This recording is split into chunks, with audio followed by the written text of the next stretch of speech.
नमस्कार बच्चों, मैं आपका शिक्षक अभिषेक भारद्वाज आप लोगों का उज्ज्वल के इस ई लर्निंग प्लेटफॉर्म पे स्वागत करता हूं। आज हमारा जो टॉपिक चल रहा था संघात्मक शासन व्यवस्था, उस चैप्टर का जो है हमारा आज तीसरा वीडियो है। इसमें हम लोगों ने पहले देखा कि क्या होती है संघीय शासन व्यवस्था, क्या होती है एकात्मक शासन व्यवस्था, भारत में किस प्रकार की शासन व्यवस्था है और विश्व के अन्य देशों में किस किस प्रकार की शासन व्यवस्था है। तो एक हम लोग स्मॉल रिकैप लेते हैं या समरी लेते हैं, याद करते हैं क्या क्या हम लोगों ने पिछले क्लासेस में देखा था। तो बच्चों, हम लोगों ने देखा था हमारे पहले क्लास में कि संघीय शासन व्यवस्था किसे कहते हैं। तो वैसी शासन व्यवस्था जिसमें सत्ता या शक्ति का बंटवारा हो, शासन के विभिन्न स्तरों पे सत्ता का जब बंटवारा हो, शक्ति का जब बंटवारा हो, तो उसे संघीय शासन व्यवस्था कहेंगे। अमेरिका में संघीय शासन व्यवस्था है, भारत में संघीय शासन व्यवस्था है, लेकिन बच्चों भारत में पूर्ण रूप से संघीय शासन व्यवस्था नहीं है। तो कैसी व्यवस्था है? अर्ध संघीय शासन व्यवस्था। अर्ध संघीय शासन व्यवस्था क्या? जिसमें संघीय शासन व्यवस्था एवं एकात्मक शासन व्यवस्था दोनों शासन व्यवस्थाओं का प्रारूप शामिल हो।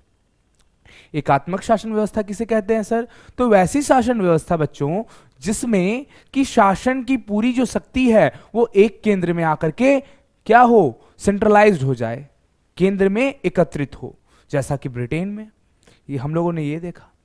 उसके बाद हम लोगों ने देखा कि संघीय शासन व्यवस्था की क्या क्या विशेषताएं होती हैं। दोहरी नागरिकता, संविधान की प्रधानता, ठीक है, और रूल ऑफ लॉ, ये सब चीजें हम लोगों ने देखा। उसके बाद दूसरे लेक्चर में हम लोगों ने देखा किस तरह से जो संघीय शासन व्यवस्था थी उसने भारत में राज्यों का संघीय स्वरूप बदला। कैसे 565 देशी रियासतें एक अखंड भारत के रूप में उभर के आई, ठीक है। उसमें से कैसे भारत का विभाजन हुआ, कितने क्षेत्र आपको पाकिस्तान में गए, कितने क्षेत्र भारत में रहे, ये हम लोगों ने देखा। इसके बाद हम लोगों ने देखा बच्चों कि अब जैसे जो देशी रियासतें थी उन्हें एकीकृत किया गया, उसके पश्चात एक नई समस्या आ गई भारत के समक्ष कि भाषा के आधार पर राज्यों का पुनर्गठन। लास्ट क्लास में हम लोगों ने क्या देखा कि भाषा के आधार पे राज्यों का पुनर्गठन, यानी भाषा के आधार पे राज्यों का विभाजन, ठीक है। इसके लिए समितियां बनाई गई, एस्केधर समिति, जेवीपी समिति और फजल अली आयोग। 3 समितियों का हम लोगों ने इस बारे में पढ़ाई किया है। तो जो जेवीपी समिति था, जो आपका एस्केधर समिति थी, उन दोनों ने भाषा के आधार पे राज्यों के निर्माण की बात को नकारा, उसे माना नहीं, ठीक है। लेकिन जब फजल अली आयोग, जिसकी स्थापना 1953 में की गई, जिसने रिपोर्ट 1955 में पेश किया और 31 अगस्त 1956 को उसके रिपोर्ट को पारित कर दिया गया। अर्थात क्या बच्चों, इसके कहने का मतलब यह हुआ कि भाषा के आधार पर राज्यों का पुनर्गठन की बात को स्वीकार कर लिया। किसने किया? फजल अली आयोग ने। कब किया बच्चों? मतलब सॉरी, फजल अली आयोग के जो रिपोर्ट है उसमें ये चीज कहा गया। तो यहां तक हम लोगों ने पढ़ लिया है। आज हम लोग क्या देखेंगे बच्चों? आइए देखते हैं। आज हम लोग देखेंगे, उससे पहले एक चीज देख लेते हैं कि ये है उज्जोत का उज्जोत.in ई लर्निंग प्लेटफॉर्म, जो कि 10वीं के लिए, आप लोगों की 10वीं परीक्षा के लिए जो है यहाँ सिलेबस चलाया जा रहा है। चलिए, और आप तो जुड़े हुए हैं ही, और अपने जितने भी दोस्त हैं, अपने जितने भी भाई बहन हैं, सगे संबंधी हैं जो पढ़ाई कर रहे हैं, 10th क्लास के हैं और जो कॉम्पिटिटिव एग्जामिनेशंस की भी तैयारी कर रहे हैं, तो जो कॉम्पिटिटिव एग्जामिनेशंस के लिए भी सिलेबस ला रहा है, तो उन्हें बताइए, अवगत कराइए, और हमारी पूरी कोशिश रहेगी कि हम आप लोगों को अच्छे से अच्छी जानकारी दे और बहुत ही सरल भाषा में आप लोगों को समझा पाएं। आज तक तो मैंने कोशिश किया है कि आप लोगों को अच्छी तरह से समझा पाऊं, और आशा भी ये होगा कि आप लोगों ने अच्छी तरह से समझा होगा। सॉरी। तो आइए, आज जो हम लोग देखने वाले बच्चों, आज हम लोग देखने वाले हैं क्या देखने वाले हैं हम लोग? आज हम लोग देखने वाले हैं क्षेत्रीय आकांक्षाओं के अनुरूप नए राज्यों का निर्माण। ये क्या है सर? इससे पहले के वीडियो में हम लोगों ने देखा कि जो राज्यों का पुनर्गठन किस आधार पे हुआ? भाषा के आधार पे। किस आधार पे हुआ बच्चों? तो भाषा के आधार पे राज्यों का पुनर्गठन हुआ। किसका? राज्यों का। लेकिन मैं बता रहा हूं आप लोगों को बच्चों कि ये भाषा के आधार पे राज्य का पुनर्गठन बस यहीं पे ये जो समस्या थी वो खत्म नहीं हुई, बल्कि इसके बाद क्षेत्रीय आकांक्षाओं ने फिर से भारत के राज्यों को एक दूसरे से अलग करने का एक बड़ा कारण बना। क्षेत्रीय आकांक्षाएं क्या होती हैं सर? देखिए, बात से समझिए, तोड़ के हम लोग समझेंगे। क्षेत्रीय मतलब कोई एरिया, आकांक्षाएं मतलब डिजायर, चाहत, किसी चीज को पाने की चाहत, उसे आकांक्षा बोलेंगे। ठीक है? तो क्या हुआ बच्चों कि कुछ क्षेत्रों में ऐसी चाहत आने लगी कि मैं भी एक क्या स्वतंत्र नहीं, एक अलग राज्य बनूं। तो उसके बहुत कारण हो सकते हैं। हो सकता है वहां की संस्कृति या सभ्यता के आधार पे वो अलग होना चाह रहे हो। ठीक है? हो सकता है कि वो खुद से शासन चलाने चाह रहे हो, इसलिए अलग होना चाह रहे हो। ठीक है? हो सकता है वहां का विकास नहीं हो पा रहा हो, इसलिए वो अलग होना चाह रहे हैं। ठीक है? हो सकता है किसी एक राज्य के किसी क्षेत्र में कुछ जनजातीय लोग रह रहे हैं जो अपनी संस्कृति, अपनी सभ्यता को बचाना चाह रहे हैं मॉडर्नाइजेशन से, आधुनिकीकरण से। वो भी कारण हो सकता है। तो इन सभी कारकों के चलते, हर एक क्षेत्र की कुछ कुछ आकांक्षाओं के चलते भारत का जो राज्य है उसका फिर से पुनर्गठन की समस्या सामने आने लगी। लास्ट क्लास में हम लोगों ने देखा बच्चों कि सबसे पहला राज्य भाषा के आधार पे 1953 में आंध्र प्रदेश बना, जो कि तमिल भाषी लोग थे, सॉरी तेलुगु भाषी लोग, सॉरी। उसके बाद फिर क्या हुआ? 1960 में बंबई गुजरात और महाराष्ट्र में टूटा। गुजराती भाषी गुजरात में, मराठी भाषी महाराष्ट्र में। नागालैंड बना, हरियाणा बना। ठीक है? इस तरह से ये सब जो राज्य थे बच्चों, ये सभी राज्य आपको किस आकांक्षा पे? भाषाई आधार पे राज्यों का पुनर्गठन किया गया। लेकिन बच्चों 1970 के बाद 1970 के पहले हम लोगों ने क्या देखा कि भाषा के आधार पे राज्यों का पुनर्गठन हुआ। लेकिन 1970 के बाद एक नई विचारधारा आई। वो विचारधारा क्या थी? क्षेत्रीय आकांक्षा, यानी एरिया बाइज डिजायर आने लगा। ठीक है? आइए देखते हैं क्या लिखा गया। 1970 से पहले तो भारत में भाषा के आधार पे राज्यों को पुनर्गठन की समस्या थी, परंतु 1970 के बाद अपने क्षेत्र के प्रति अधिक लगाव का प्रदर्शन प्रारंभ हो गया। अब क्या हुआ? 1970 के बाद जो भी क्षेत्र थे उनको क्षेत्रवाद की भावना उनके अंदर जागृत होने लगी कि हमारा क्षेत्र अलग है, हम जनजातीय लोग हैं, हम इन लोगों से अलग रहेंगे। That's why we want a separate state. हम जनजातीय लोग हैं और इन लोगों से अलग रहेंगे, इसलिए हमें क्या चाहिए बच्चों? हमें एक अलग राज्य चाहिए। ठीक है? ये क्या हुई? क्षेत्रीय आकांक्षा हुई। तो 1970 के बाद ऐसी आकांक्षाएं आने लगी। इससे प्रभावित होकर कई क्षेत्रों के राज्य के दर्जे में परिवर्तन तो कई राज्यों के नामों में परिवर्तन किए गए। देखिए, अब क्या हुआ बच्चों कि जो क्षेत्रीय आकांक्षाएं बढ़ने लगी तो उससे दो उसका जो इंपैक्ट पड़ा, उसका जो रिजल्ट आया, जो परिणाम आया, वो दो परिणाम आया। एक, पहला कि राज्य के नामों में परिवर्तन किया गया। आप सुनते आ रहे होंगे मद्रास, बंबई, ठीक है, मैसूर, पहले सुनते होंगे। जब आप इतिहास पढ़िएगा तो वहां देखिएगा मैसूर नाम का कोई राज्य हुआ करता था। ठीक है? मद्रास नाम का कोई राज्य हुआ करता था। तो उन सब राज्यों का नाम में परिवर्तन हुआ। ठीक है? कुछ कुछ राज्यों को आकांक्षाओं के आधार पर, जनजातीय मान्यताओं के आधार पर अलग राज्य की स्थापना की गई। ठीक है? देखिए, उसी का कुछ एग्जाम्पल है। 1971 में हिमाचल प्रदेश की स्थापना हुई। कब? 1971 में। यह किससे अलग हुआ? यह आपका पेप्सू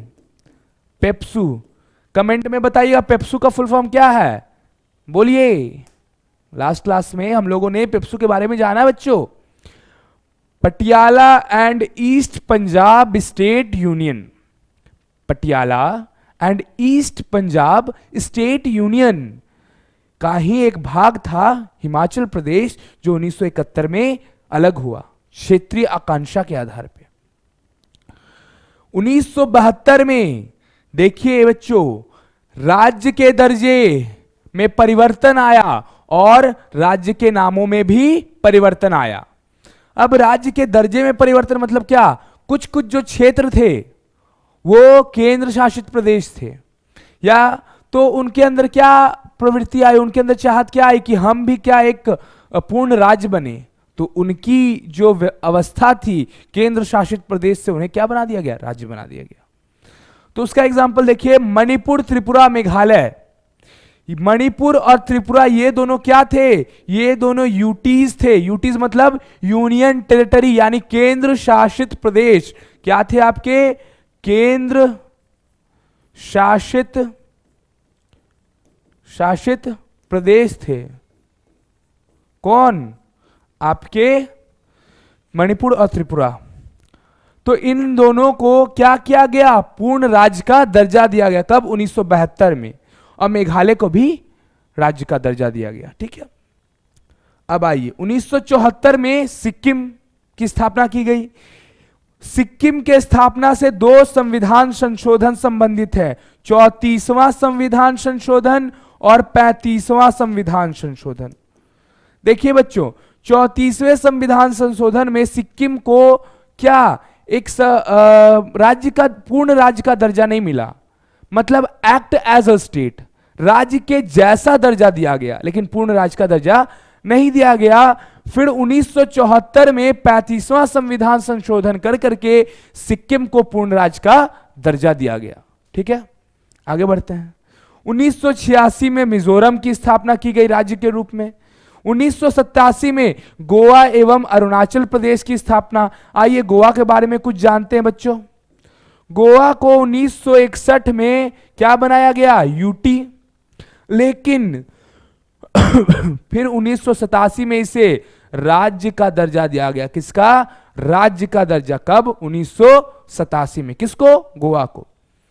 अब देखिए बच्चों, एक बात और यहां पे जानिए कि जो गोवा था उस पे पुर्तगालियों का शासन था और भारत आजाद हो गया 1947 में ही। लेकिन भारत की आजादी के बाद भी गोवा में किसका शासन चल रहा था, पुर्तगालियों का। और 1961 में पुर्तगालियों को मार पीट के यहां से हमारे राष्ट्रीय नेताओं ने, सरदार पटेल, वीपी मेनन, इनका नाम तो आप सुने होंगे लास्ट क्लास में, इन्होंने भारत को एकीकृत किया।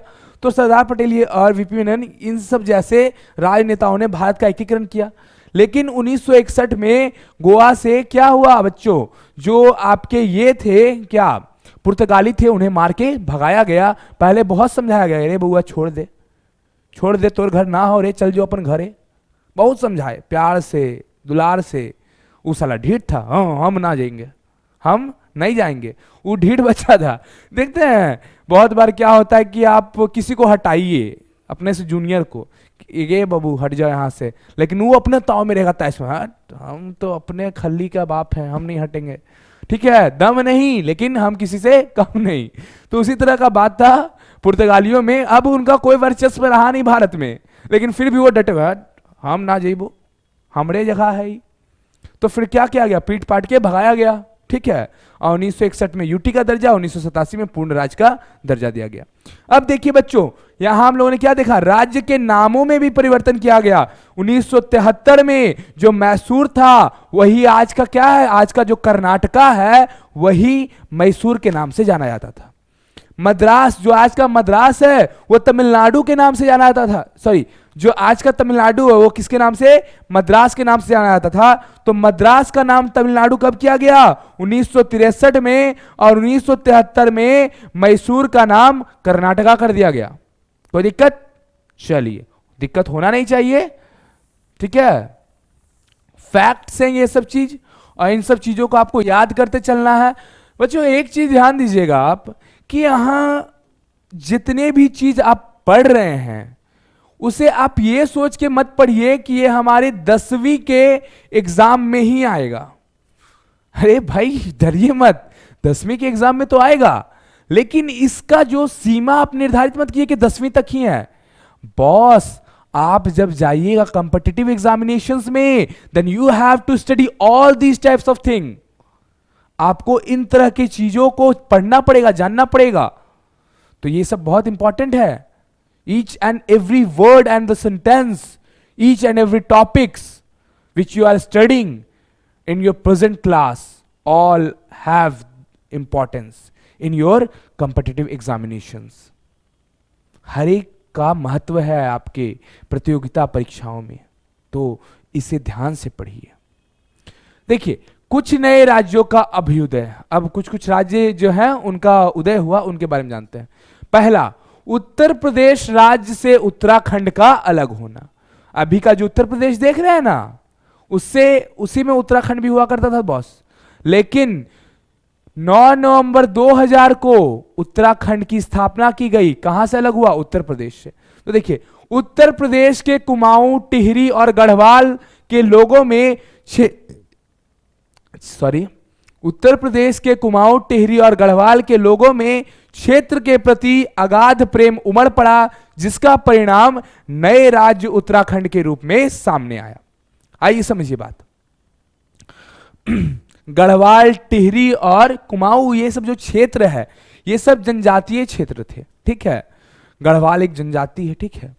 तो और थोड़ा सा वो सब हिली एरिया था। अभी आप देखते होंगे उत्तराखंड जस्ट आपको यूपी के ऊपर में इस साइड में है, ठीक है। तो जो उत्तराखंड के कुमाऊं, टिहरी और गढ़वाल वाले क्षेत्र थे, वहां के लोगों में एक नई प्रकार की भावना जागी। भाई हम लोग का एक राज्य होना चाहिए, उसमें हम लोग का आदमी कोई है, हम लोग का जो प्रतिनिधित्व करे गढ़वाल, कुमाऊं और टिहरी वाले रीजन का, वो वहां का मुख्यमंत्री हो। क्योंकि यूपी बहुत बड़ा है और वो उत्तराखंड का छोटा सा पार्ट का व्यक्ति कभी यूपी का सीएम नहीं बन सकता था, शासन नहीं कर सकता था। दैट्स वाई उनके अंदर चाहत उत्पन्न हुई कि उत्तराखंड एक अलग राज्य होना चाहिए। और उसी का परिणाम आया कि 9 नवंबर 2000 को उत्तराखंड को एक नए राज्य के रूप में स्थापित कर दिया गया। और ये कैवां राज्य रहा बच्चों? ये 26वां राज्य रहा। याद करते चलिएगा, उत्तराखंड 26वां राज्य। कब स्थापना? 9 नवंबर 2000 को। उत्तराखंड 26वां राज्य कब स्थापना हुई? 9 नवंबर 2000 को। कौन सा एरिया? उत्तर प्रदेश, मतलब पहले का उत्तर प्रदेश का गढ़वाल, टिहरी और कुमायूं रीजन को बनाया गया। चलिए आगे बढ़ते हैं। मध्य प्रदेश से छत्तीसगढ़। छत्तीसगढ़ कहां से टूटा? मध्य प्रदेश से। वर्तमान छत्तीसगढ़ राज्य मध्य प्रदेश का भाग था, परंतु वहां के जनजातियों के संघर्ष के कारण एक नए राज्य छत्तीसगढ़ का अभ्युदय हुआ। कब हुआ प्यारे बच्चों? 1 नवंबर 2000 को। कब हुआ? 1 नवंबर 2000 को। कैवां राज्य बना? 27वां राज्य।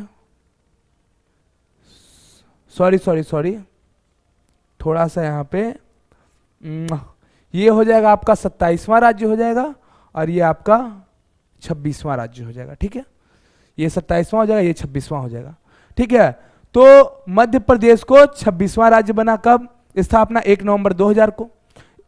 तो देखिए यहां क्या हुआ? जनजातीय संघर्ष हुआ। छत्तीसगढ़ का नए राज्य बनने के पीछे क्या कारण था? जनजातीय संघर्ष। तो ये क्या हुआ सर? आज भी आप देखते हो कि आए दिन जो हमारे सीआरपीएफ के जवान हैं, एसएसबी के जवान हैं, वो शहीद हो जाते हैं। किस रीजन में? छत्तीसगढ़ रीजन में। तो यहाँ जो जनजातीय लोग हैं, वहाँ पे नेक्सलाइट लोग भी बहुत हैं।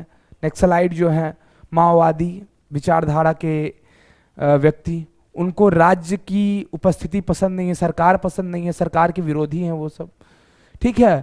तो जनजातीय लोगों का संघर्ष के कारण मध्य प्रदेश से छत्तीसगढ़ टूट गया एवं 26वां राज्य बना। कब बना? 1 नवंबर 2000 को, ठीक है। क्या कारण था? जनजातीय संघर्ष। अब आइए हमारा बिहार। बिहार से झारखंड। झारखंड कहां से अलग हुआ? बिहार से। वर्तमान का झारखंड बिहार के दक्षिण पूर्व भाग में कम विकास एवं जनजातीय लोगों द्वारा अलग राज्य की मांग का फल है। क्या कारण था झारखंड की स्थापना?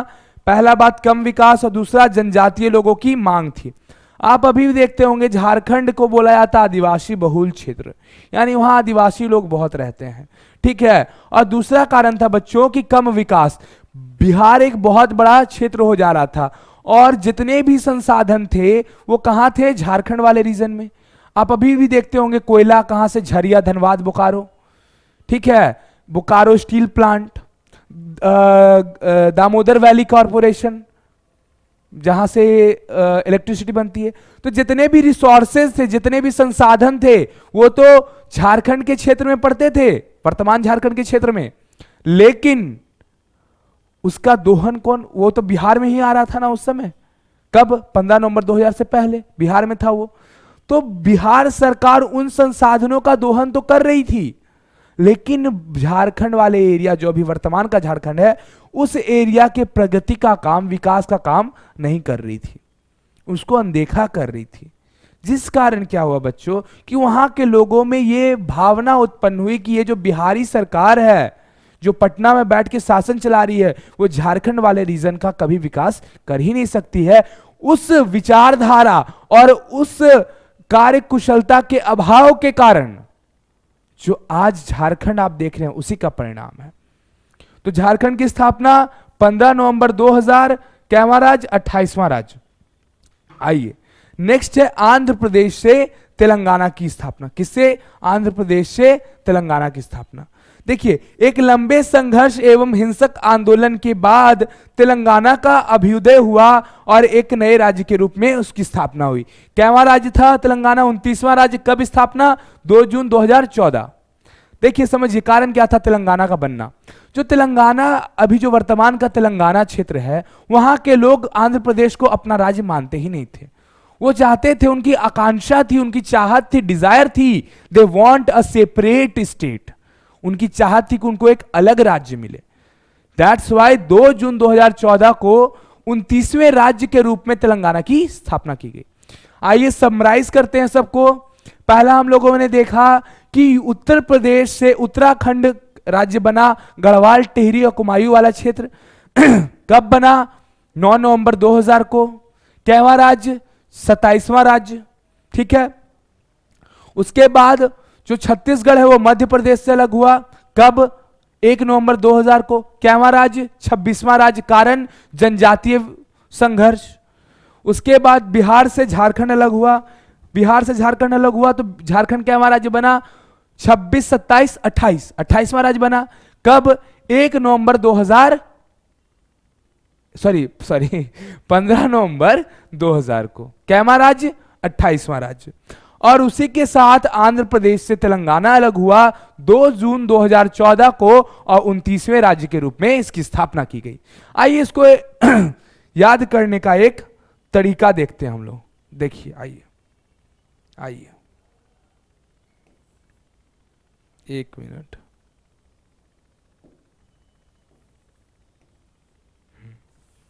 देखिए पहले हम लोग क्या देख रहे हैं, हम लोग पहले क्या देख रहे हैं बच्चों, पहले देख रहे हैं यूपी यानी उत्तर प्रदेश से। कौन अलग हुआ, यूके यानी उत्तराखंड। कब अलग हुआ बच्चों, सॉरी उत्तराखंड से नहीं चलते हम लोग, उत्तराखंड तो 9 को बना था ना। सबसे पहले हम लोग देखते हैं बच्चों, ये आपका, 1 मिनट, क्या कहते हैं, हाँ, सबसे पहले हम लोग देखते हैं मध्य प्रदेश। एमपी मतलब Madhya Pradesh, member of parliament मत समझ लीजिएगा, ठीक है। एमपी से अलग कौन हुआ, एमपी से अलग हुआ छत्तीसगढ़। कौन, छत्तीसगढ़। कौन, छत्तीसगढ़, ठीक है। कब अलग हुआ बच्चों, तो ये अलग हुआ आपको 1 नवंबर 2000 को, ठीक है, फर्स्ट में। दूसरा में आइए तो आपको यूपी से अलग हुआ उत्तराखंड। यूके मतलब उत्तराखंड। कब अलग हुआ बच्चों, तो आपको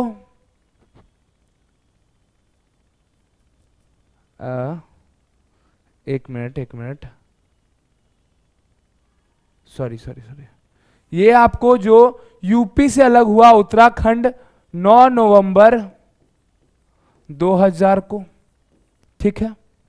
और उसके बाद तीसरे नंबर पे आ जाइए बच्चों। तीसरे नंबर पे जो है आपका बिहार से, बी आर फॉर बिहार, और बिहार से अलग कौन हुआ? जे H R for Jharkhand. Jharkhand अलग हुआ बिहार से। कब झारखंड अलग हुआ? तो झारखंड अलग हुआ 15 नवंबर 2000 को। एक सीक्वेंस जानिए, 1-9-15। कब? 1-9-15। कब? 1-9-15। 1 नवंबर 2000 छत्तीसगढ़, 9 नवंबर 2000 उत्तराखंड, और 15 नवंबर 2000 झारखंड। झारखंड किससे? बिहार से। उत्तराखंड किससे? यूपी से। छत्तीसगढ़ किससे? एमपी से। छत्तीसगढ़ की स्थापना 1 नवंबर 2000, उत्तराखंड की स्थापना 9 नवंबर 2000, झारखंड की स्थापना 15 नवंबर 2000। एक और याद कर लीजिए कि आपका जो आंध्र प्रदेश है, आंध्र प्रदेश से TS, TS for Telangana state, TS लिखते हैं वो लोग। तो तेलंगाना स्टेट आंध्र प्रदेश से कब अलग हुआ? तो 2 जून 2014। ठीक है। ये कैवां राज्य? 26वां राज्य। ये 27वां राज्य, ये 28वां राज्य, और ये 29वां राज्य। ठीक है, इस तरह से याद रखेंगे हम लोग। चलिए आते हैं वापस से। ठीक है, देख लिए यहां हम लोग। चलिए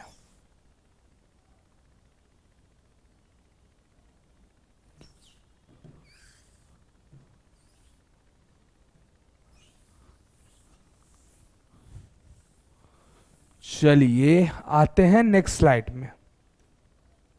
देखिए 2000, अब देखिए यहां पे 2019 में जो था, आपको जो जम्मू कश्मीर जो एक राज्य था, उसके राज्य के दर्जे को हटा दिया गया और उसे 2 केंद्र शासित प्रदेशों में तोड़ दिया गया, एक जम्मू कश्मीर और एक लद्दाख। तो 2019 में जम्मू कश्मीर के राज्य के दर्जे को छीन लिया गया और उसे 2 केंद्र शासित प्रदेशों में तोड़ दिया गया, एक लद्दाख और एक जम्मू कश्मीर। कोई दिक्कत नहीं। चलिए, और एक बात कि जो दादर और नागर हवेली और दमन एवं दीव, ये जो 2 अलग अलग केंद्र शासित प्रदेश थे, इन दोनों अलग अलग केंद्र शासित प्रदेशों को एक संयुक्त रूप से केंद्र शासित प्रदेश घोषित कर दिया गया। ठीक है, दादर नागर हवेली तथा दमन दीव को मिलाकर एक केंद्र शासित प्रदेश बना दिया गया। वर्तमान में भारत में कितने राज्य हैं? तो 28 राज्य एवं 8 केंद्र शासित प्रदेश हैं। ठीक है, क्यों 28? क्योंकि जम्मू कश्मीर जो एक राज्य था उसे केंद्र शासित प्रदेश बना दिया गया। और यहां देखिए 9 केंद्र शासित प्रदेश थे, लेकिन दादर नागर हवेली और दमन एवं दीव को एक साथ मिला दिया गया, तो कितने हो जाएंगे? 8। ठीक है, चलिए आइए नेक्स्ट स्लाइड पे चलते हैं।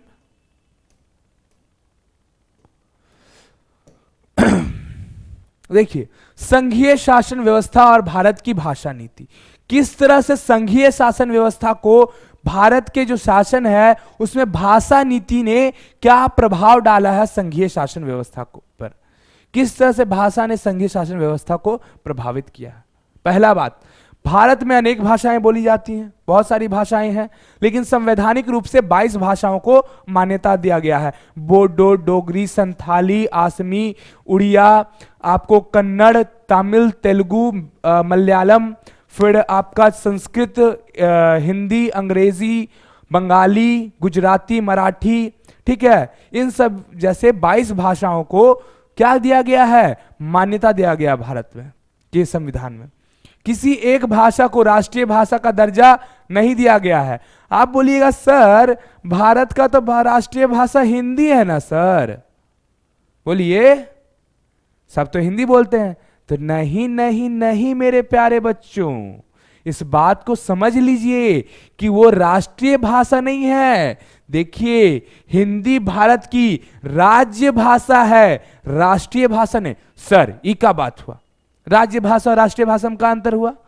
तो देखिए बच्चों, राज्य भाषा का मतलब कि जो यूज कर रहे हैं, लेकिन जैसे महात्मा गांधी को राष्ट्रपिता हम लोग बोलते हैं लेकिन उन्हें राष्ट्रपिता का दर्जा दिया नहीं गया है, उसी तरह से जो हिंदी है वो राज्य भाषा है, वो राष्ट्रीय भाषा का दर्जा उसे नहीं मिला है। ठीक है, तो भारत में कोई राष्ट्रीय भाषा है नहीं, जिस तरह से भारत का कोई धर्म नहीं है, उसी तरह से भारत का कोई राष्ट्रीय भाषा भी नहीं है, लेकिन भारत की राज्य भाषा है कौन है? हिंदी है। ठीक है, चलिए, हिंदी के साथ साथ अन्य 21 भाषाओं का संविधान में मान्यता प्राप्त किया गया है। ठीक है, किस अनुसूची में? तो ये बोलिएगा आप,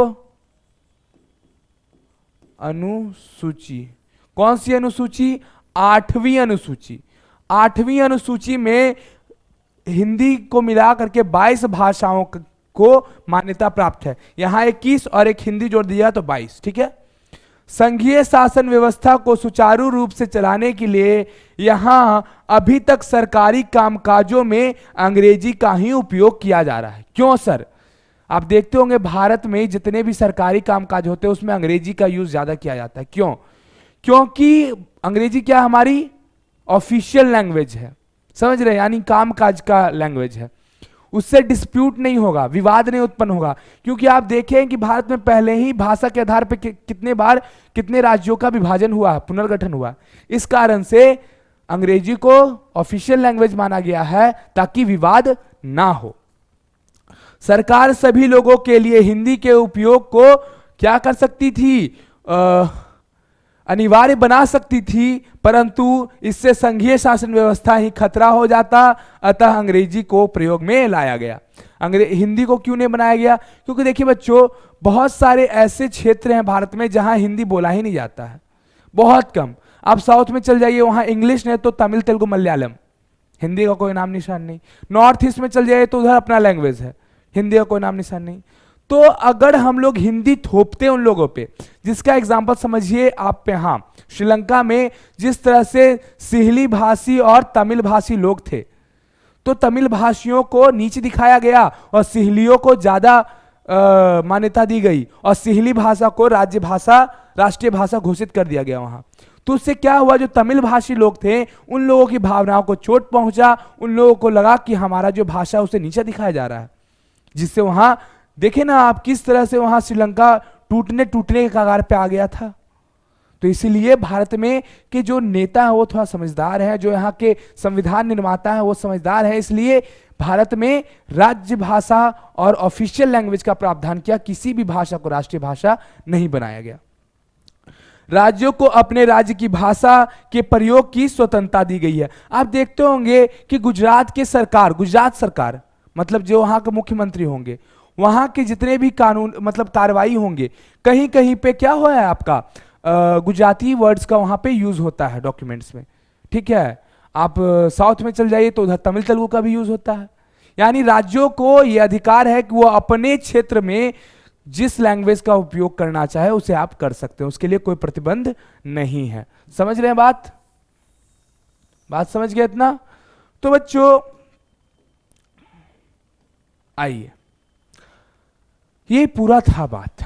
आज हम लोगों ने क्या देखा कि किस तरह से भाषा के आधार पे राज्यों का पुनर्गठन के बाद क्षेत्रीय आकांक्षाओं के आधार पे राज्यों का पुनर्गठन हुआ। ठीक है, उसके बाद कौन कौन से राज्य किस किस राज्य से टूटे बने। उसके बाद हम लोगों ने देखा किस तरह से भाषा नीति संघीय शासन व्यवस्था को प्रभावित करती है। ठीक है, तो ये पूरा चीज हम लोगों ने देखा। मैं आशा करता हूं कि आप लोगों को ये वीडियो अच्छा लगा होगा, और इसी तरह पढ़ते रहिए, हमारे साथ जुड़े रहिए। उज्जोत आपके आगामी बोर्ड परीक्षाओं में आपकी पूरी सहायता करेगा, और हम हैं ना आप लोगों के साथ। हम सभी शिक्षक आप लोगों के लिए तत्पर हैं, कर्तव्य परायणता से हम लगे हुए हैं कि आप लोगों का रिजल्ट अच्छा हो। That's why we are here for you. तो पढ़ते रहिए, मस्त रहिए। तब तक के लिए धन्यवाद, और जुड़े रहिए उज्जोत के साथ।